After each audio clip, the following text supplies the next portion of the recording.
Men tibbiy psixolog shifokor Kamola Hasanova Musajonovnaman. Har bitta farzand katta bo'layotganda ota-ona tomonidan qaysidir kasbga yo'naltirish bo'yicha tavsiyalar beriladi va men yoshligimdan aynan shifokor bo'lishga ota-onam tomonidan juda ham qattiq qiziqtirilganman va nasib qilgan 2006-yili Toshkent tibbiyot akademiyasini davolash fakultetiga qabul qilinganman. O'qish juda qiyin bo'lgan.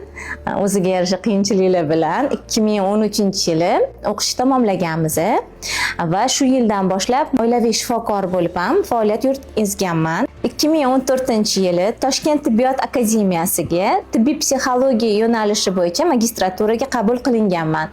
O'quv yili davomida bizaga ustozimiz Ibadullayev Zarifboy Rajabovich, Zakirova Mavluda Fazilovna va amaliy psixologiya bo'yicha Mahmudova Dilora Mahmadovna bizaga o'z bilimlarini berishgan. 2017-yili magistraturadagi faoliyatim yakunlangach, ish faoliyatim boshlangan va 2019-yili kardiologiya ilmiy amaliy tibbiyot markaziga ishga qabul qilinganman va bu juda ham katta men uchun dars bo'lgan.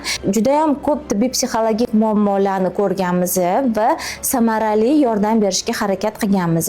2021-yili Toshkent tibbiyot akademiyasiga tibbiy psixologiya yo'nalishi bo'yicha doktoranturaga qabul qilindim va 2025-yili o'z diplomimni qo'lga oldim.